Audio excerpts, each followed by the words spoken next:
Hello students, कैसे हैं आप लोग। तो वन बाय वन एक एक करके हम क्वेश्चन आपके जो है कलेक्शन में इकट्ठे करवाते जा रहे हैं, ताकि आपके नोट्स जो हैं ऐसे हों कि अगर आप पढ़ना चाहें तो बेवकूफ़ से बेवकूफ़ बच्चा भी, होशियार से होशियार बच्चा भी अगर मेरे नोट्स को फॉलो करता है तो फिज़िक्स में ऐसी कमांड कर लेगा कि नीट में और IIT में बैठते ही सारे क्वेश्चंस को तोड़ डालेगा, है ना। हमारा टारगेट है 720 आउट ऑफ 720 अचीव करना, इसलिए पूरा का पूरा सिलेबस आपको नोट्स मिलेंगे हैंड रिटन।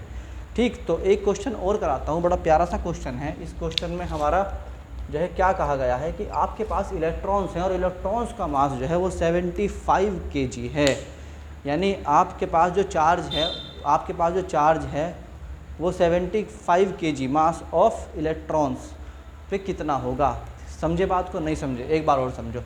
आपके पास जो इलेक्ट्रॉन्स है ना उनका मास है 75 kg, ठीक है, और वो पूछ रहा है कि इसके ऊपर चार्ज कितना है। तो हमारे पास चार्ज निकालने का अभी तक एक ही फार्मूला है, दैट इज़ Q = NE। जब तक मैं कोई सेकंड फार्मूला ना बताऊं तब तक इसी फार्मूले पर टिके रहिए।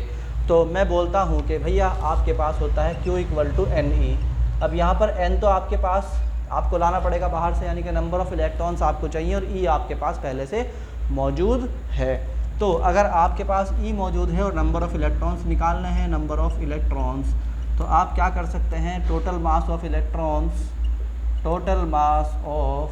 इलेक्ट्रॉन्स लिखकर उसे डिवाइड कर सकते हैं किससे, मास ऑफ वन इलेक्ट्रॉन से डिवाइड कर दीजिए। ऐसे नोट्स पूरे हिंदुस्तान में किसी बच्चे के पास नहीं होंगे जैसे आपके पास होंगे। पहले अटैम्प्ट में बड़े से बड़ा एग्ज़ाम आराम से क्वालिफाई कर देगा। थोड़ा टाइम लगेगा, क्योंकि देखो टाइम लगता है किसी भी अच्छे काम में, सॉल्व करने में टाइम लगता है। तो 75 को डिवाइड कर दीजिए, ये केजी है।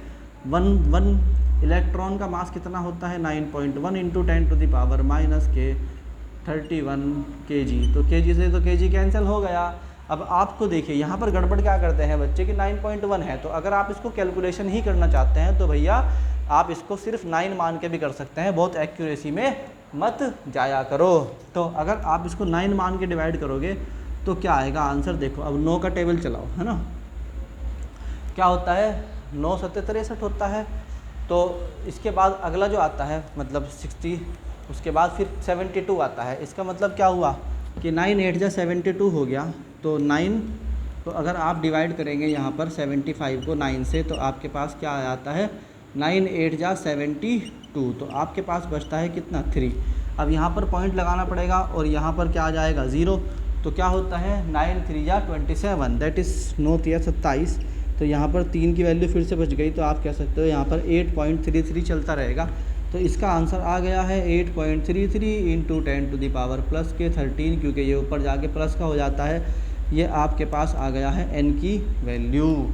बात समझ में आई कि नहीं आई। चलो, अगर आ गई है तो अब हमें निकालना है Q = NE। बच्चों बात समझ में आई कि नहीं आई। अब अगर Q = NE निकालना है तो n की वैल्यू पुट कर दीजिए, 8.33 × 10⁻31 × 1.6 × 10⁻−19 से मल्टीप्लाई करोगे। जब ये नंबर मल्टीप्लाई होंगे आपस में तो ये काम आपका है, मेरा नहीं है। इनको बारीकी से मल्टीप्लाई करने का I will write down the answer, and the answer is 1.3 × 10⁻13 column. आई बात समझ में, इतना चार्ज आपका हो जाएगा। भैया देखो मेरी बात सुनो, मैं पहले ही ऑलरेडी मेरे लेक्चर बहुत लंबे लंबे हो रहे हैं, तो न्यूमेरिकल्स में आपको डाउन में जाकर मैथमेटिकल जो कैलकुलेशन है वो खुद करनी पड़ेंगी। अगर आपको नहीं आती है तो किसी 9th 10th क्लास के टीचर को पकड़े और वो आपको ये कैलकुलेशन सिखा देगा। Thank you.